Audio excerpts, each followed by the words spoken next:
ए भाउज तुम व्यक्तिगत छान आम जगन्नाथ पाखे जाति धर्म माने किसी नहीं बोल चलो भाउज आम समाज को फेरी जाओ नहीं नहीं जयदेव तोर भला हम तमे फेरी जाओ ए भाउज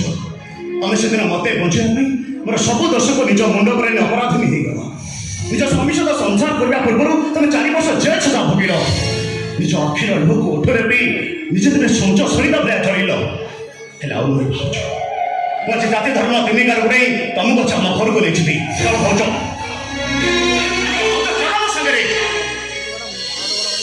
सेमिति कहनी तमे मु चाहेनी मो पई तम धर्म नष्ट हो बाटो पुर संपर्क मझे लक्ष्मण रेखा पड़ी जाऊ मु एते स्वार्थपर केबे भी ही परिबिनी बरं भलो हो तमे एठु फेरी जाओ फेरी जाओ तमे सब किछि कथा सुनिबिनी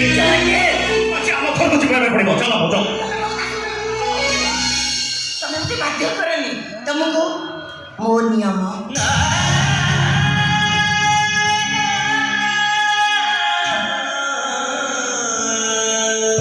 इतना बड़ा नियम बड़े बुद्धि थी इतना बड़ा नियम बड़े बुद्धि थी तुम बुद्धि ठीक अच्छे तो लक्ष्मी ठाकुर में भावज को एत भल पाए तुमको केबे भी बाध्य केबे भी तुम बाध्य ये कौन है एटी कौन छ देखा तमरे भाउज जोठी रहिले भी सब बेले से तुमको मने पकेइबो एले तमे मते कहिलो तमे मते भूली जीव नै जाओ जयदेव तुम भाई केमती अछंती भाई को संगे रसन तुरा तुम संगे रसनी कोडी अछंती तुम भाई ला के असुविधा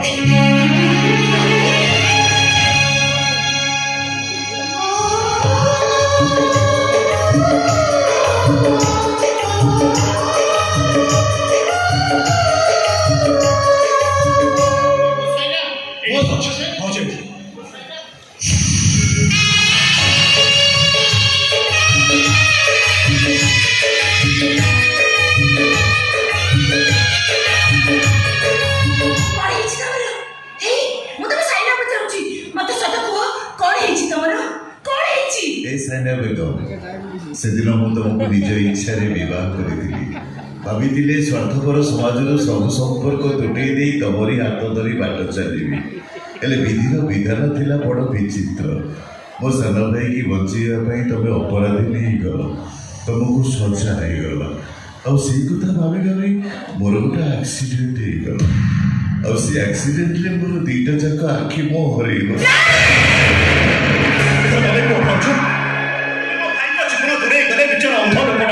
सारा जीवन में से बाट चलिए केमी कि सारा जीवन में सह हम कि हाथ लोक बाट चल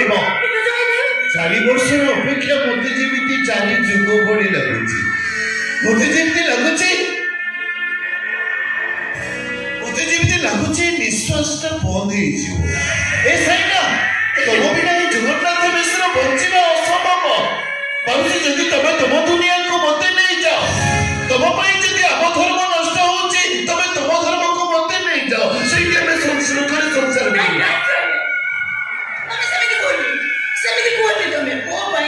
दुनिया सबुदिन लगे अंधार हो गला हम चाहनी मो भाई तुम भाई भविष्य नष्ट हो जाऊ तुम धर्म नष्ट हो जाऊ बड़ भला मो माने जमाने को बुझे कि खोजी खोजी पाऊनी तो मो सब किछि पाई हरै देछि रे भाउज एटा केवल मोर भाव प्रवणता नुह केवल वास्तवता निष्ठुर वास्तवता को केबे भी ग्रहण करि पारिबिनी आज मो परिवार सहित सब संपर्क तुटे दे मु तमरी हाथ धरि बाट चलिबी आसो सहित ए अंधटार हाथ धरि तमे आगु को बाटै नियो अबे रहि जा रे भणजा अरे भणजा आ तो केमिति भूली होती कि रे तू नष्टिक ब्राह्मण भागवत मिश्र को को बोली भागवत मिश्र कहले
ଜୀବନରୁ ବହୁତ ଦୂରକୁ ଚାଲିଯିବ, ବହୁତ ଦୂରକୁ ସେ ଯାଏ, ବହୁତ ଦୂରକୁ। ଆଉ ଏଇଟା ହିଁ ହେଉଛି ମୋର ଶେଷ ନିଷ୍ପତ୍ତି। ତାହେଲେ ଏଇଟା କ'ଣ ଶେଷ ନିଷ୍ପତ୍ତି? ଏଇଟା ମୋର ଶେଷ ନିଷ୍ପତ୍ତି। ମୁଁ ତମମାନଙ୍କ ଆଗରେ ହାତ ଯୋଡ଼ି ଅନୁରୋଧ କରୁଛି, ଯଦି ସାଇନା କାହାରି ମନରେ କିଛି ବି କଷ୍ଟ ଦେଇଥାଏ ତାହେଲେ ତମମାନେ ମୋତେ କ୍ଷମା କରିଦେବ, କ୍ଷମା କରିଦେବ ମୋତେ। ଆଉ ମୁଁ କଥା କହୁଛି, ଆଜି ଏଇ ମୁହୂର୍ତ୍ତରେ ମୁଁ ତମ ଦୁନିଆ ଛାଡ଼ି ବହୁତ ଦୂରକୁ ଚାଲିଯିବି, ବହୁତ ଦୂରକୁ ମୁଁ ଚାଲିଯିବି। ଏଇଠି କିଏ ଆଉ ମୁସଲମାନ ଝିଅ ଖାଇଛନ୍ତି?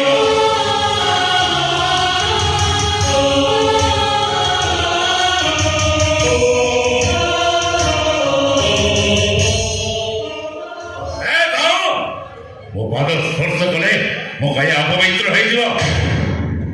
ମୋ ନୀତି ନିୟମ ନିଷ୍ଠାରେ କଳଙ୍କ ଲାଗିବ। ମୁଁ ଜାତି ଶ୍ରେଷ୍ଠ ବ୍ରାହ୍ମଣ, ମୋ ପାଖରେ ମୋ ଜାତି ବଡ଼, ମୋ ଧର୍ମ ବଡ଼, ମୋ ସଂସ୍କୃତି ପରମ୍ପରା ବଡ଼। ମୁକ୍ତି ମଣ୍ଡପରେ ବସି ଅନ୍ୟର ପାପ କ୍ଷୟ କରୁଥିବା ପଣ୍ଡିତ ଭାଗବତ ମିଶ୍ର ଧର୍ମକୁ ନଷ୍ଟ କରିବାକୁ, ସନାତନ ହିନ୍ଦୁ ଧର୍ମକୁ କଳଙ୍କିତ କରିବାକୁ ତୁ ସାହସ କରିପାରିଲୁ କେମିତି? ଯଦି ମୁଁ ଛୁଇଁଦେଲି ଆପଣଙ୍କ କାୟା ଅପବିତ୍ର ହେଇଯିବ, ତାହେଲେ ଜଣେ ବୋହୂ ପାଇଁ ତା ଶାଶୁ ଶ୍ୱଶୁର ହେଉଛନ୍ତି ଇଷ୍ଟ ଦେବା ଦେବୀ। ମୁଁ ଦୂରରେ ରହି ମୋ ଶାଶୁ ଶ୍ୱଶୁରଙ୍କୁ ତ ମୁଁ ଦର୍ଶନ କରିପାରିବି। ଏଠି ପଣ୍ଡିତ ଏ ବିଧର୍ମ ଭଣଜାକୁ ହାତ କରି ମାକେ ଆମ ବ୍ରାହ୍ମଣ ସମାଜକୁ ଧ୍ୱଂସ କରିବାକୁ ବସିଛି। ନାଇଁ ନାଇଁ, ଆପଣ ସେମିତି କୁହନ୍ତୁନି। ମୁଁ କେବେ ବି ହିନ୍ଦୁ ଧର୍ମକୁ ନଷ୍ଟ କରିବାକୁ ଚାହେଁନି। ଏଇ ଧର୍ମକୁ ଭଲ ପାଏ ବୋଲି ମୁଁ ଲୁଚି ଲୁଚି ଜଗନ୍ନାଥଙ୍କୁ ବିବାହ କରିଥିଲି। ହଁ, ମୁଁ କୌଣସି ପରିସ୍ଥିତିରେ ଆପଣମାନଙ୍କ ଧର୍ମକୁ ନଷ୍ଟ କରିବାକୁ ଚାହୁଁନି। ହାତରେ ଶଙ୍ଖା, ମଥାରେ ସିନ୍ଦୁର ପିନ୍ଧି ସେଇ ଜଗନ୍ନାଥଙ୍କ ସେବା କରି କରି ବାକି ଜୀବନ ମୁଁ କାଟିଦେବି।